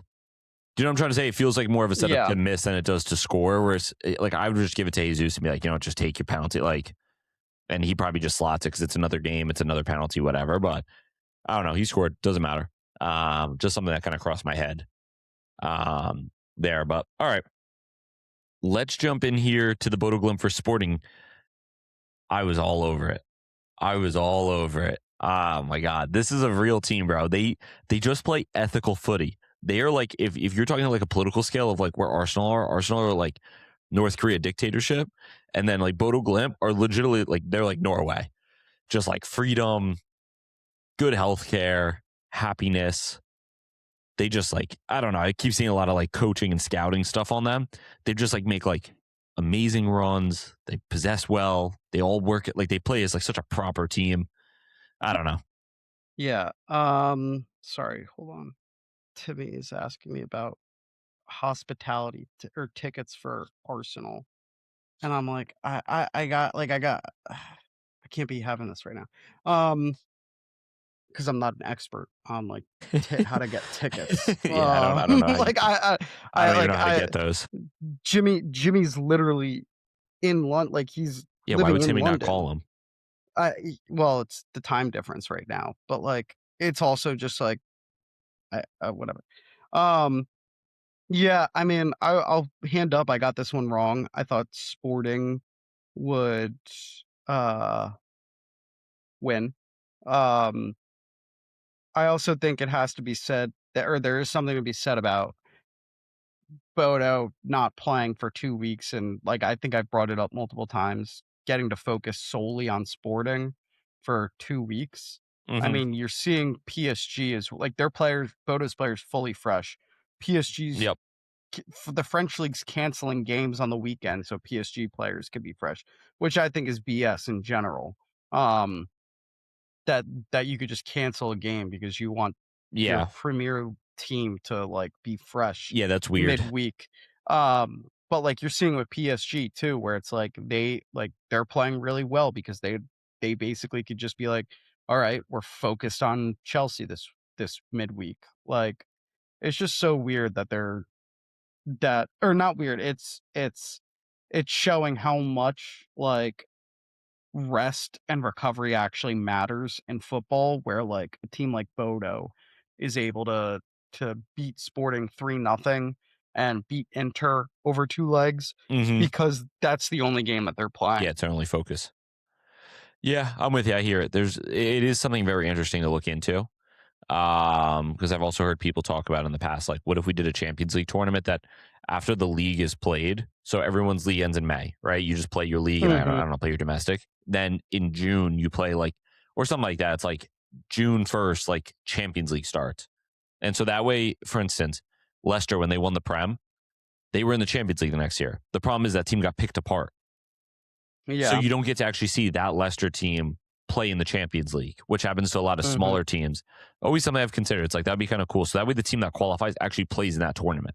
So, you know what I mean? It gives it a little bit more like, I don't know, because a lot of those smaller teams, when they do make it up that well, it's like, all right, cool. Like the players don't stick around another year a lot of times. They get picked apart, and then you may still see, you will most likely still see the player in the Champions League. But it's like, why is this team here? You know, like they're a shadow of themselves. So, all right, let's get into the PSG versus Chelsea game. So this was probably the most exciting game of the, I don't know what you call it, the match day, the round. Again, I didn't have eyes on this game per se. I was listening in, and I had the Golazo show going because I think Real Madrid, Man City was also going at the same time. He did not realize this game ended, what was it, 5-2, 4-2? Yeah, 5-2. I saw it was 3-2 at some point, and I was like, okay. And then, you know what, it makes sense, because then I remember hearing Kvaratskhelia hit a banger. So I guess that was 4-2, and then what, they scored a fifth? Yeah, I mean, once the third one went in, they just basically Chelsea capitulated. I've been talking to Chelsea insiders. They think Yeah. that they should have had a third goal where it was called offsides. They said that the refs drew the line wrong on the offsides. They seem to do I that a lot. was I was like, that feels like copium, but okay. Um, yeah, I don't I think Chelsea ran into the same issue that Tottenham did, where they played their young backup with Mhm. Robert Sanchez hasn't been, it's like a Vicario thing. Hasn't been fantastic, but like you still start the guy that got like you take the guy that got brought you to the dance, right? Yeah. Yeah. Pedro Neto, Yeah. he like pushed the ball boy. I did not Um, see this. it Who did was it? like, Didn't Hazard do this years ago too? This is like yeah, just a Chelsea thing? it was basically like the same kind of thing because the ball boy, like the ball goes out of play, so Neto's like going over to the ball boy to get the ball. Yeah. Obviously, the ball boy's not going to toss it to him because it's at in Right. Paris, but he goes over to hand it. Like Neto's going over to grab it from him. The ball boy literally pulls the ball away from Neto, and I'm like, all right, like you deserve to get pushed at that point. But Neto pushed him into the boards, like like full on Yeah. two-handed shove into the boards, and it started a bit of a melee. So yeah, I think, yeah, that was that. Kind of funny. And then I wanted to ask you, which 5-2 loss hurts more for what club, Tottenham or Chelsea? Chelsea. I agree. Yeah. Chelsea. I mean, as a Tottenham fan, like I went into the tie expecting to lose. The way again, like the way we lost, like is really frustrating because you slipped. But I actually like I didn't leave the game like it's one of those games that you lose and you're just kind of like whatever, man. Like you move on. Like it wasn't like a oh my god, like Chelsea was in that game. 3-2, like you're in that game. Like Spurs were never in that game. We had 3 errors, which you like throw your hands and you're like, what the fuck? Like this sucks. But you're not really like sitting there at night thinking about it. Like the Chelsea fans may be Yeah. thinking like, oh, like we did this right, or like, damn, like why couldn't we just keep it 3-2 and go back to London? Like, I don't know. As a Spurs fan, a lot of people, and I mean, I kind of agree. Like, I wouldn't even I would put just an Academy 11 out there for the Yeah. return. Like, I don't care, and like you just rest your players, or I don't know, maybe remontada. Think mm, there's one game where I think a remontada may be possible, and it's neither of those two Yeah, teams. it's going to be the one we're talking about right now. Real Yep. Madrid versus Manchester City. So Real Madrid beat Man City, I should say, 3-0. Me and Pooch, unfortunately, took the other side of this leg.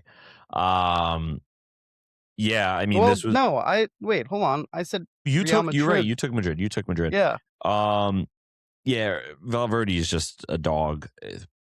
One of the wildest hat tricks we've ever seen. That being said, if Madrid like just got one midfielder that could progressively pass the ball, they'd be like they have so many goals in their midfield. They just just one guy that's like, I'll play make. All these dudes just Danny want to. Ceballos. Okay. Anyway, yeah, I mean, bad day for City. But this also, like you said, this kind of just feels like we've seen this story with the Real Madrid Man City. Kind of like, is this the game that City Yeah. turns it around? I don't know. Yeah, I think it was just a bit strange in my opinion. And I don't know City's injuries, but Kuzmenkov, I am not Kusanov? I get it. Yeah, I get it. He's super young. Kuzmenko. I don't know. I get it. He's like super young and everybody's really high on him on like the Yeah. future like star. In 2 years at City, I've not seen it with him. He Mhm. doesn't scream like future, like world class center back to me. And that could Yeah. change, but like there's nothing about him where I'm like, yeah, that guy, he's gonna be really good one day. Like you said, like um I'm gonna put the young Croatian center back that Tottenham have. Um Vuskovic? yeah. Okay. Um he like you could see it when he plays where you're like, oh, that guy is going to be really, really Hmm. good. Like a world class center back. The City guy, I when I watch him, I'm just like he's too timid. He like it looks like his body moves 2 seconds later than his mind, like or his mind is 2 seconds later than his body. Like it just doesn't he doesn't seem like he was going to be a good center back but not a world class one. Yeah. I remember when they signed him, like everyone was very excited about him last year. And I mean, don't get me wrong, he looks like a good player. But yeah, sometimes I don't know, it's tough because like he's still a kid. Yeah. Like some players don't like peak till or like don't show anything until 21, right? Like he still has 3 years or 2 years or whatever. That being said, like, yeah, I don't know. He looks like he has potential, but it also, like you said, like Vucevic, like kind of takes the game by the scruff at 18 years old. Like looks very, very comfortable as like a proper player. Kubarsi, people always like kind of forget, like Kubarsi's 18 years old and he's been the undisputed center back starter for Barca. He didn't have to be, but he takes games and like he performs. So it's like, I don't know. I agree with you. I think he'd be great if he could rotate a little more and probably wasn't called on as often and learn. That would probably make him like one of the best. But yeah, I don't know. But like, there's also a thing like you mentioned, like Kubarsi, like playing upper echelons, like this guy is. Like he's able to do it week in, week out. Like yeah, like he was called upon. He didn't need to rotate. Like he didn't need to learn. yeah, no, not Like at all. Not at all. I just think it's like one of those things you either like. I think the difference between world class and great is literally you just have it or you don't. Like, and I just 100%. don't think he has it. Like he could become a great center back, but world class, don't believe so. Yeah, I hear, and that's the other debate that people always get into. Like, oh well, what is world class? I think world class is like top 5. You know, like there's like 5 dudes in the world. But no, I agree with you. I mean, I don't watch nearly enough City to watch it, like to really break him down. But when I do watch him, I agree with you. I'm like, all right, he's decent, whatever. But yeah, I also think yeah. Rodri looked off the pace. That injury fucked Rodri, man. Yeah, so Semenya was cooking a bit, but when you can't really get anything past Fran Garcia, probably time to hang up the boots. At 24. Leave the game before the game. Leave the football before the football leaves you. I think he's picked the wrong club. Should have picked Spurs. He could cook next year against Preston. Who else? Like, I mean, Valverde literally put the team on his back. Vinny, all class from him after he missed the PK, said sorry to the fans. Really good guy. Yeah, just all class, pure class. Just one of the worst penalties. One of the worst penalties I've ever. Not actually one of the worst. Not one of the worst. But like not a good penalty at all. Like they even showed it on the replay where it's like the little hop that he does. You're supposed to be watching the keeper the entire time to see what way he goes, and he just didn't. He like just put his head down, and it's like, all right, like dude, Donnarumma, you're making it easy for him. You know what it is about Vinny? Super talented player. The dude's got zero aura. Zero. I don't know about zero. Here's the thing. He's doing like, why are you doing the hop if you don't know what you're doing it for? Okay, the hop part, yes. Do you see, like he does stuff sometimes? The goal dancing, you got to admit, that is aura. Yeah, but like that's like every Brazilian dude. He didn't like create that. That's true. That's a great counterpoint. That is every Brazilian. You know what I'm trying to say? Like aura, like part of it is also just like I'm 25 years old talking about aura. We should talk about Jester maxing next. It's tough out here, man. Shout out to Owen, by the way. This is a test to see if you're actually listening. If you are, shoot me a text. The secret word is orange. Oh, Kyler Murray. The fruit. Okay, good. Because he just signed for the Vikings, which is okay. Yours is Kyler Murray. Mine is orange, specifically the fruit. The fruit. Understood. All right, back to it real quick. That was awesome. Yeah, I think like that's Vinicius. Like he just doesn't have aura because you could tell like he's doing everything for like it feels like he's always like looking up at the fans. Like a lot of these players just play and like the fans are just like kind of tuned out. It feels like the whole time he's playing like almost against the fans. You know what I'm trying to say? Like he's trying to prove them wrong. It's like, brother, just score your penalty. Like he's doing the jump. Like what are you doing that for? I don't know. It's obviously, it's kind of try hardy. Maybe it's not. But like I would never do the jump in my penalty run up because I don't care about seeing the keeper. You know what I mean? Like I wouldn't know that. Like I wouldn't do it just like, ooh, let me like do this little jump in my run up. Like, I don't know. Anyway, I don't think City are done. I think City have a chance here, but that's also like I'm just anti-Madrid. I could see second leg City going up 2-0, Yeah. and then like it being like a second half of like a really good game where Yep. it's like Madrid sitting back, but also like counterattacking a bit more with like Brahim Mhm. and Vinny, where it's like if we could get a counterattack and make this a 2-goal game in the second half, like all bets are off. Yeah, I totally agree. All right, let's move in. We'll get through this part quick because then I want to get into a preview and we still have tier talk. Let's get into just real quick the Europa League. I unfortunately was away all day. Let's walk through this real quick. Pooch, Bologna versus Roma. How'd Roma do? Drew 1-1. Okay. Bologna scored first, we scored second, but the second leg goes back to Roma. So Oh. once again, it's like the Arsenal where I still feel confident that we can Okay. keep it pushing. Lille versus Aston Villa.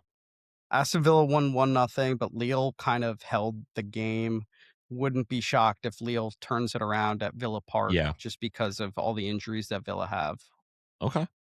Celta Vigo versus Lyon. So they drew what, 1-1?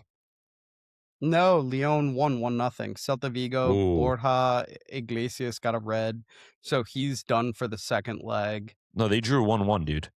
They drew 1-1. Oh, Yeah. you want to know? I was thinking of the next game. What was I gonna say? I lost my train of thought. Borja Oh, Iglesias got a Borja red. Iglesias. Yeah, he got a red. Endrick still performing really well for Lyon, and he actually got the goal that kind of saved them. I think 87th minute. So Lyon, Yeah. I think, will probably go through. Okay. I mean, I'm anti that, but that's okay. And then the final one here was final one we highlighted was Forest versus FC Midtjylland. You said, did Mr. What Maron? was your what did we have the notes that we had on this game? Do you want to read it? Mr. Marinakis got fatter, or did he eat Edu? Yeah, I mean, I think it's a question that a lot of people around the soccer world are asking. He looks like he gained a few pounds. We haven't seen Edu in a couple of weeks, and we know that he's getting fired soon. So I just wanted to ask you, like, do we think he's just like stress eating, or do we think he is eating Edu slowly? I mean, I guess he's stress eating Edu. Okay, Okay, combine so you those. think, yeah, so you're combining it. So he's I've stress combined, eating, yes. but he's stress eating Edu. Okay. Okay, fair So enough. not only is he an illegal import-export business owner, but he's also a cannibal now. Correct. Just a Okay. bad person. Yeah. All right, that was fun. Let's jump into the weekend preview here. We'll start on the Prem as we always do. We're going to start here with Pooch's favorite team, Arsenal. Arsenal versus Everton. Give me 10 seconds here, Pooch. We've talked enough about the teams, but just tell me what we should know here, who you got, why you got it. It's going to be, once again, one of the worst games of football. Everybody's going to complain after, but I think Arsenal win 1-0. Okay. I think Everton draw Arsenal. I'm a hipster for Everton right now. City versus West Ham. I'm taking City. There's just no way that they're going to drop another stinker. Yeah. Poor West Ham, but good for Spurs. Chelsea versus Newcastle. This is a tricky one. I think Chelsea. I mean, because we always say it's tricky with Newcastle, and then they just drop a stinker. So Yeah. I think Chelsea. Yeah. I hate Chelsea. Yeah, I'll take Chelsea. And then United versus Villa. This is arguably game of the weekend. Yeah, this is easily. It's 3 versus 4. What do we think here? Are you rocking with Michael Carrick, or you go into? I think I have to go United. I don't think Villa's that good. And this game is in Manchester, yeah? I believe so, yes. Yeah. Give me Manchester United. I'm rocking with Michael Carrick. And then there's a game, Liverpool versus Tottenham. I get that, and because we already talked at Tottenham at length. I get you guys are gonna fire him after you guys lose to Liverpool. Yeah. But I don't know, man. Like, that's a tough game to judge somebody on. Like, it's not his fault. Like, yeah, it's really wouldn't, not. Yeah, us firing him, I would like. I don't know if firing is the right word, because firing comes with the connotation of like you did a bad job. Like, you know what I mean? It's almost more like, all right, man, like we tried this with you and it's not a fit. Like, we got to just do our own thing. I appreciate, like, you know what I mean? Mhm. I don't know. It's like agree to part ways. Is that maybe a better way to say it? Like maybe he like kind of goes to the board. He's like, yeah, like I don't think this is a fit. Like I'm gonna dip out before I like screw this up for you guys, and you guys need to find something. You know what I mean? I don't know. That being said, I also like what he did with Kinski. We didn't even talk about this. Like doesn't even like shake his hand, hug him after. Like he walks off the field just to say like, hey, like keep your head up. Like just you know what I mean?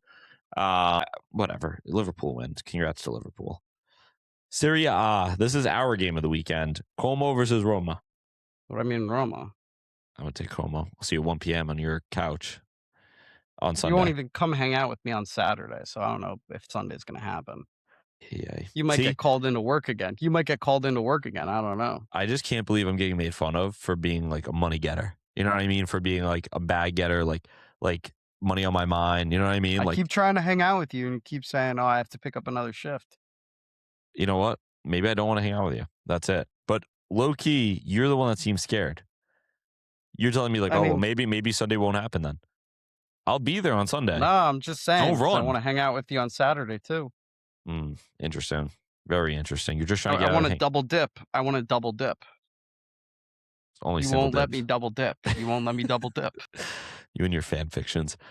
Give me Como. Owen would probably say Como's really good too. Inter versus Atalanta. I think Inter. Although Atalanta might just sack off the second leg of Bayern and basically be like, we're trying to get Europe for next year. So this is a big game. Yeah. I mean, I'm going to take Inter here. Just lost to AC Milan. Need to get some more points, obviously. You know what I mean? Like, and this is their only focus at this point. They're obviously out of Champions League. Give me Inter, but I hear what you're saying. Lazio versus AC Milan. I wonder if I said that right. I don't know. I think this is a tough one because Lazio is under a lot of pressure from the fans right now. They're mid-table, but AC Milan is such like Allegri plays such harambol that I could see a draw if we're being 100% honest. I don't usually like rooting for those. I don't like if I had a pick, it would be AC Milan. Yeah. But this game feels like it's going to be a 0-0, like snooze So fest. gross. Here's my only anti that. Milan seem to be flying right now. So I feel like this might be a game that they like. I think they're going to put some pressure on Inter in the title. But Milan also have 9 draws on the year. That's true too. So it's like it's true. One of those where you're like it's gonna be like we're sitting here, we're gonna be like they're flying, they're playing really well, but then the game happens and it's Milan is 80% possession, 2 shots on goal. Why is that harambol, by the way? Because they're playing in their own half. They're basically like, let's just. Interesting. It's a different form of harambol. You're good. All good. No. You're good. Keep whatever. It's Ramadan ball. We're gonna get canceled one of these days. We didn't even say nothing too wrong. Yeah, whatever. You take draw. Weird. I'm gonna take an AC Milan victory. La Liga, Barca versus Sevilla. If you don't think I'm gonna take Barcelona, you're out of your damn mind. Yeah, if you don't think we're gonna take Barcelona. Yeah, if you don't think, what time is that Barca game actually? If it's Sunday, maybe we'll make it a little Sunday fun day. Let's say Sunday at 11:15. Pucc, I'll see you at 11:15, big man. Okay, hopefully my ESPN works. My God, you see the excuses though. That what I'm talking about. The excuses. No, you could show up. You could show up. I made it real, and now you got scared. I'm not. I'll watch Bartha with you. I'll watch Bartha. Betis versus Celta Vigo. This should be a decent game. This should be a fun one if you're looking for just kind of like two decent sides to go at it. Again, like I'm a Celta Vigo fan, but give me it's 5th versus 6th, so it's like so hard to tell. I'll take Vigo. I'm gonna take Vigo. I'm gonna stay true to my roots. Pucci, what do you think? I think Vigo. Okay, good boy. Don't love that you said that. Atletico versus Bueno Hombre. Bueno Niño. Atletico versus Getafe. I don't care. I'm always on the other side of Getafe. Getafe could be rocking with Jesus, and I'm on the other side. Like, I'm always on the opposite side of where Getafe are and Real Madrid are. Hell, I'd even stand next to Madrid before I stand next to Getafe. I don't know if that's true. I'm going to take Atletico. Yeah, Atletico. Good. Okay. Bundesliga. Leverkusen versus Bayern Munich. I think Munich. Yeah, I don't even know what we're thinking about this. They're gonna smash them. Then we have a little MLS ball that we wanted to highlight. So we have San Jose versus Seattle. I'm more of an Eastern Conference guy, so I'm not fully aware of how these teams are. Wait, is Seattle in the East? No, they're definitely in the West, right? Oh, Seattle's West. Seattle's West. You know what I'm thinking? I'm thinking of baseball. I'm thinking of like American League. I don't know why. San Jose versus Seattle. Pooch, why don't you tell us a little bit about this game? They're both kind of, 3 games in, so it's like everybody's mid-table. Mm. They're both kind of mid-table, but I do think San Jose is kind of on the upswing. Wait, San Jose's and mid-table? Seattle's, they're all like it's 3 games into the season. Like you could be 9, could be 3-0 and be in Yeah. 4th place. Okay. So okay. it's I was like gonna one say of San Jose those. is 3-0-0. Yeah. Yeah, but they're like if they lose the next 3, next thing you know, they're in Right. 9th. So it's like something like that. Yeah, I think San Jose has been playing really, really well. I think Seattle, I believe they're 1-1-1, correct? Maybe I got I'm looking that up as we speak. This is why we need Owen. Yeah, San Jose's 3rd in the Western Conference. They're actually in terrific form. They're 3-0-0, but they're also not conceded a goal yet. I'll tell you about Seattle. Seattle's 6. Yeah, they're 2-1. Yeah, so it's a good matchup. Mm-hmm. Oh, I forgot Jesus Fedetto is now on, if I'm not mistaken, he's on Seattle. Oh my God, I keep forgetting Timo Werner's on San Jose. I don't know why I thought he was on San Diego. I got that mixed up. All right. I really don't enjoy watching Timo Werner play football, so I'm actually not going to watch this game. But if you are if you're a Timo Werner enjoyer, I got a good one for you. Yeah, like honestly, he makes me want it's kind of weird because I don't hate him. He actually makes me like want to not watch the game. I don't know. I don't know why. Yeah. Charlotte versus Miami. Who are you taking here? Yeah, I just threw that one up there because Dean Smith and Wilfred Zaha and Tim Ream are all on the same team. Yeah. And they're going up against Messi. I think Inter wins. But I just wanted to throw that one up there so people could remember that Wilfred Zaha still plays in the MLS. Yeah, such a weird thing. Like imagine walking down the street in Charlotte, North Carolina, and you just bump into Wilfred Zaha. Like Miami makes sense, right? New York makes sense, LA makes sense, but like Charlotte, North Carolina, and just Wilfred, I don't know. That'd be so funny. Also Tim Ream's out there. I didn't realize that he was out. Just said Tim Ream. I said Dean Smith, Wilfred Zaha, and Tim Ream. I did not hear the Tim Ream. I heard the first 2. Yeah, I would take. I'm just gonna always take Messi. So, Vancouver versus Minnesota. James versus Mueller. Has James played yet for Vancouver? I have 0 clue. I just knew he was on the team. Or no, he's on Minnesota.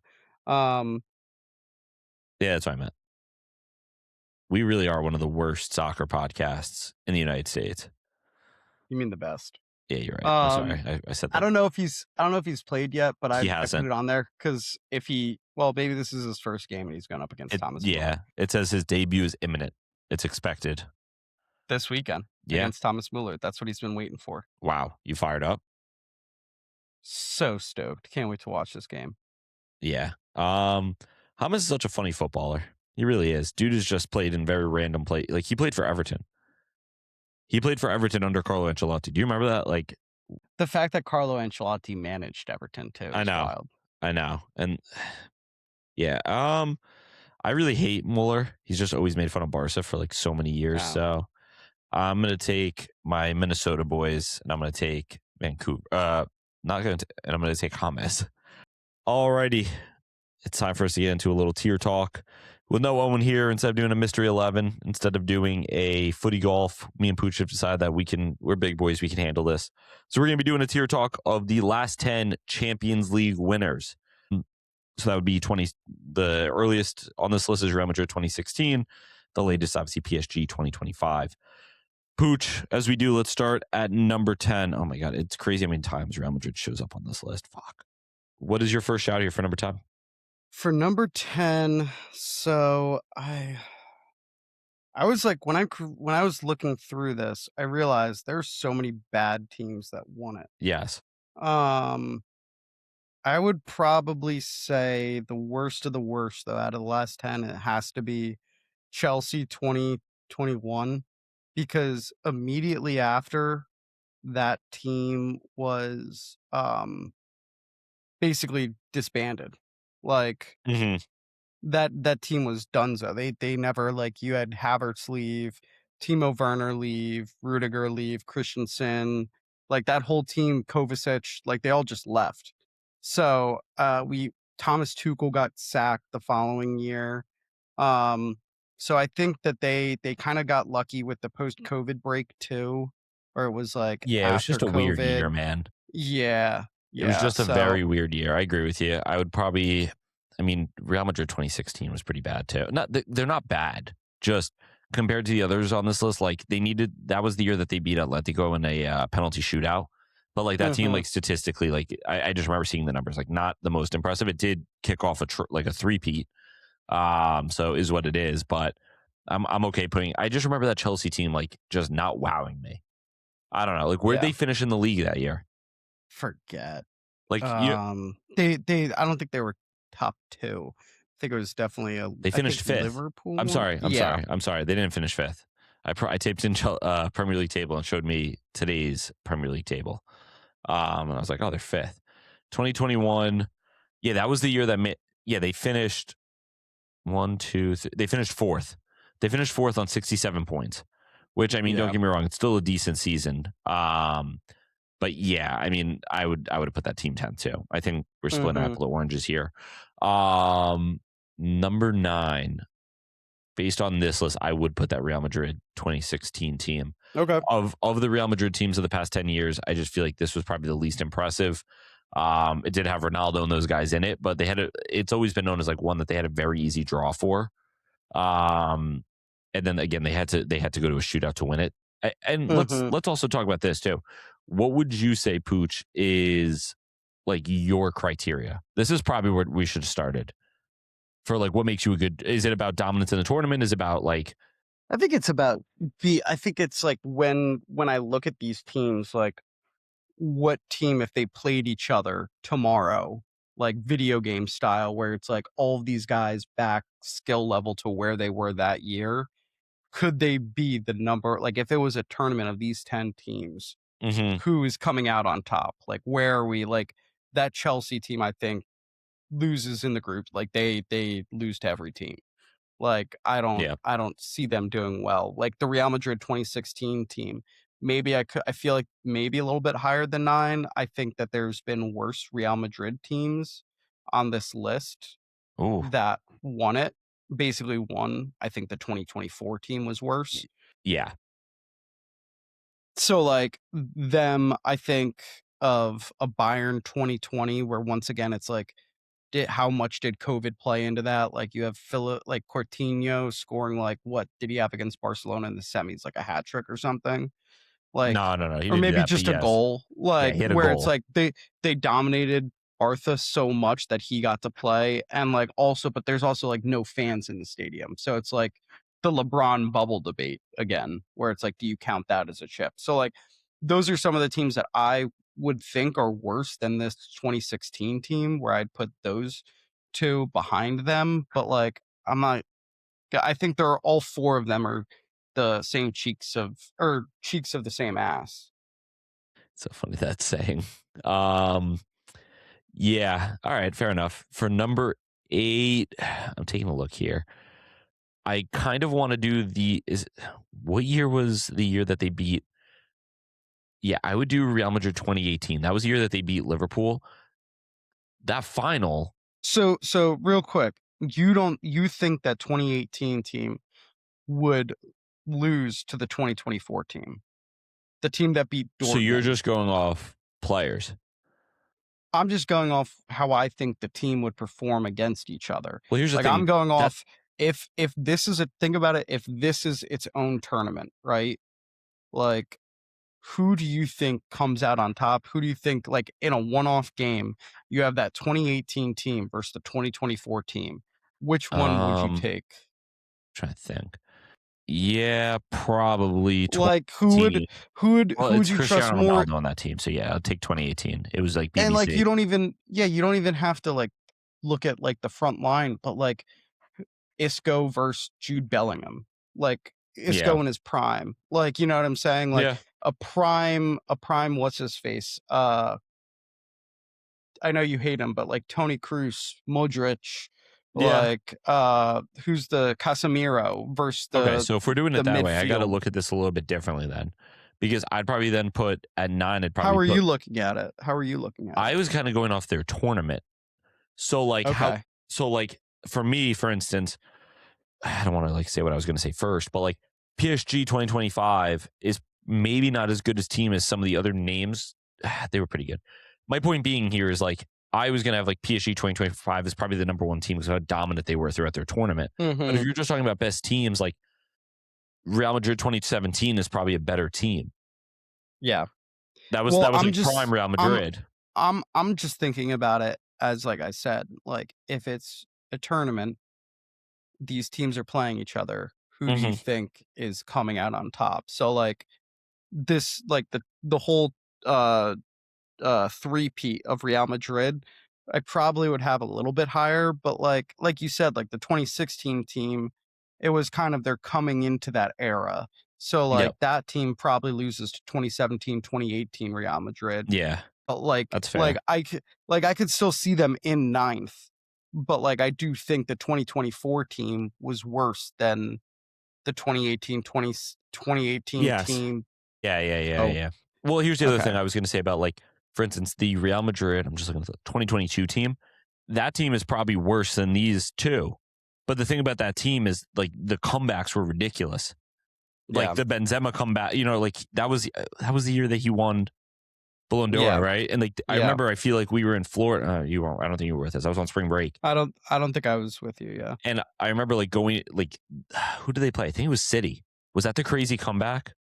It was against City. Might have been, yeah. And I just remember being like, holy shit, like doesn't matter. Like they just keep coming back. Now that team wasn't great, but again, like, you know, that campaign. So I get that. So Real Madrid 2024, we have them in the 8th spot. And again, we're just so people, because we just said a lot of shit. We are going based on the strength of the team. If you put them all in a tournament, who would beat who? So based kind of on personnel. So I agree with that. So where does Liverpool 2019 go for you then? Because I'd almost put them below both these Real Madrid teams. See, I feel like that 2019 team was pretty good. I think we have to look at like, I think now we're getting into maybe a bit more semantics where like I would be fine putting in the 7th spot Real Madrid 22. And then the top 6, like I think we could have a bit more nuanced debates. Who wins? So like Real Madrid 2022, what is it? It's like Courtois net. Center backs are, it's not Rudiger yet. Is it Rudiger? Did Rudiger leave Chelsea right after winning the Champions League? I think it's like Militao and probably right? Alaba. Left back's Ferland Mendy. Right back is probably, no, it's Danny Carvajal. The midfield at that point, 2022 is probably still Casemiro. It's Casemiro, Modric, Cruz. Right. And then the front 3 in the final was Valverde, Benzema, and Vinicius. Okay. And then Liverpool is Courtois. The fullbacks are Trent and Andy. Center backs are Van Dijk and Matip. Yeah. Liverpool for 2019. Fabinho. It was Alisson and net, Trent, Matip, Van Dijk, Robertson, Wijnaldum, Fabinho, Henderson, Salah, Firmino, Mane. But I mean, I also just think that 2019 Liverpool team was very, very good. Like that may have been the year that they had the 100 point or the 1 loss, but lost out to the Centurions. Okay, so we could put the Madrid team 2022 there. I'm fine with that. I said 2019, right? Liverpool, correct? Yeah, that was the year that they had 1 loss. They didn't do the and double. They lost out on 1 point. Like they literally lost to City by 1. They had 97 points. So like I do think that team was unbelievable. Okay, that's fair. That's fair. I'm gonna be honest. As I was sitting here again, I was just remembering Champions League, and I was like, they played like a really shitty Spurs team. Not shitty, but like Spurs teams that kind of like capitulated in the final. But that's fair. Okay, so if we're doing it that way, I think here is where we maybe have to put that Bayern 2020 team. COVID tax. I'm Like fine with that team was unbelievable, but like I do think a COVID tax has to be applied. Yeah, I think that's fair. And then I would say Liverpool 2019 compared to the other I'm okay with teams that. here. Yeah. So that would be our fifth team, Liverpool 2019. So what we have remaining here to round out our last four spots is you have PSG 2025, you have City 2023, Real Madrid 2018, Real Madrid 2017. I'm going to probably put City 2023 in the 4 spot. I don't know how you feel about that. I feel like if we're talking about who's going to win in a tournament, these are prime Real Madrids, Pucc. I don't know, Jim. Here's a guy I'm thinking more of the. I agree with the prime Real Madrid. I think those are probably going to be 1 and 2. I think that 2023 team might be better than PSG. I So don't know. you ready? Here's the lineup that they had in the final. Ederson and net. They had 3 center backs of Akanji, Diaz, John Ake, Stones as midfielder. John Stones, Rodri, prime Rodri, who won the Ballon d'Or. Right. Bernardo Silva, ratfuck. Kevin De Bruyne, prime Gundogan, Jack Grealish, Erling Haaland. And then their bench was like Phil Foden, Kyle Walker, Scott Carson, Laporte. I just think this is where I do give PSG, like if we're talking a little, like PSG dominated Julian everybody. Alvarez, Riyad Mahrez on the bench. Yeah. Like I don't know, like that City team is like a like that's probably the last, in my opinion, like a prime, like everybody's firing on all cylinders out of the guys that I named. Like Diaz at the time in 23 was like considered a world's best center back. John Stones was playing so well. Their defense was so awesome that like they're like, John Stones, go play center defensive mid.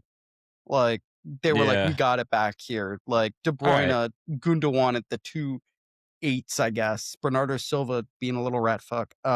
You convinced Haaland me. putting everything in. Yeah. Like I do think PSG would probably be 4th and then City 3rd. City. Yeah, I kind of forgot how good that City team was. Because I feel like that final was boring. And then I feel like Real Madrid 2018 was slightly worse than 2017. I don't know if you agree.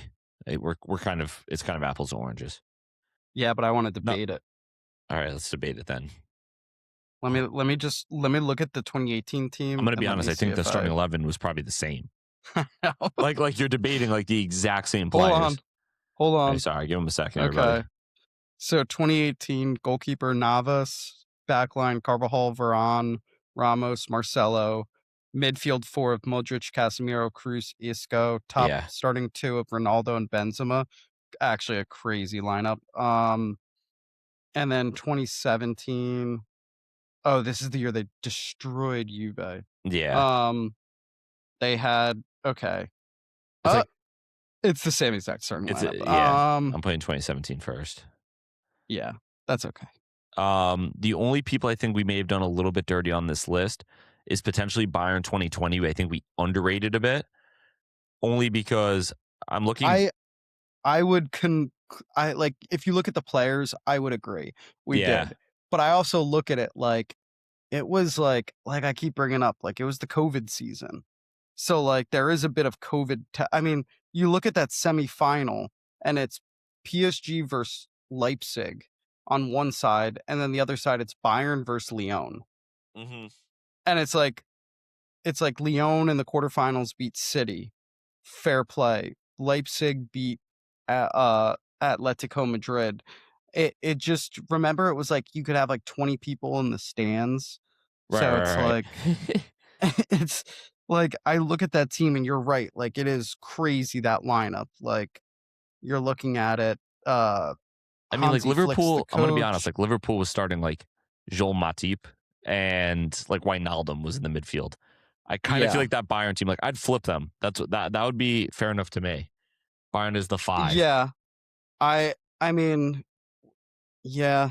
I know we're saying COVID tax, but like, is that enough for Liverpool to fully jump this team? But also Liverpool that year literally had 97 points. Liverpool also beat Spurs in the final. Bayern Bayern can't beat go Neymar off, PSG. we cannot go off that, because if we're going off of that, I can read out the Juventus lineup that Real Madrid beat 4-1. Dude, that you don't think that Juventus lineup was better than the Tottenham lineup against Liverpool? Okay, ready? Here's the Juventus lineup. Yeah, Buffon and net. Buffon and okay. Alexandra A left back. Hold on, a 39-year-old Buffon, Bargazzi at center back, a 36-year-old Bargazzi, a 30-year-old Bonucci, a 32-year-old Chiellini. We're just going ages. We're just saying ages. Well, I think it's Give me important FIFA to ratings know. too. It's important. Okay, How much Buffon pace? had a FIFA ratings. I was going to go foot mob ratings for the game. Dani Alves, who was 34. You remember Marlon Pjanic? Yep, he was there. 30-year-old Sami Khedira, Alexandra, who's actually Paulo Dybala, Gonzalo Higuain, and Mario Mandzukic. You're telling me that team loses to Tottenham? Well, Tottenham didn't even put up a fight. If you remember that game, we didn't even put up a fight. It was the worst Champions League final of all time. Okay, you ready? Who would you rather have, Mario Mandzukic or Harry Kane? Harry Kane, obviously. Okay, who would you rather have, Heung-min Son or Gonzalo Higuain? At this point, Higuain. You're talking 2017 or 18, brother. 17. You're talking 2017. Okay, fair. Okay, I'll give you that. Would you rather have a prime Christian Eriksen or a young Paulo Dybala? Was 2017 the year that he won Serie A Player of the Year? Dybala? Yeah, because I think that was I the have summer zero Spurs clue. tried to move for him. All right, go on. Would you rather have Danny Rose or Alexandro at right back? Left back. I mean, I'm going to say Danny Rose, but yeah. Okay.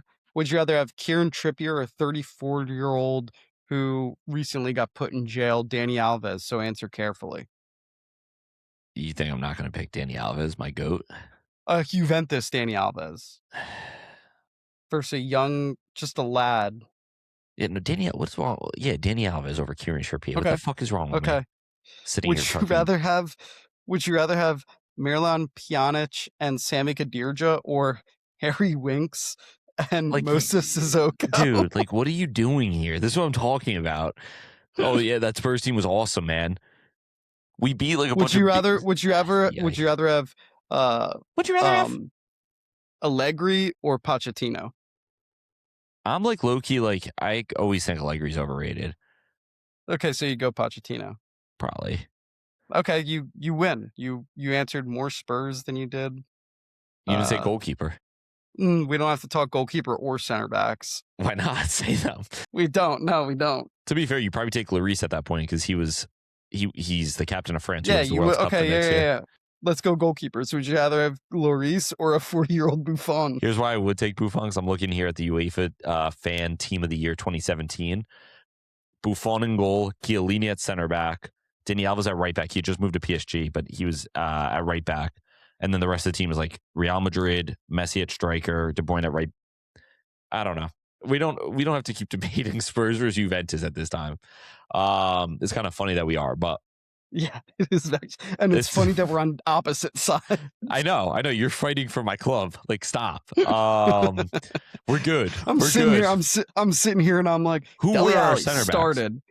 Was it Sucre Alderweireld and Vertonghen? Or no, was it Eric Dyer? Yeah. No.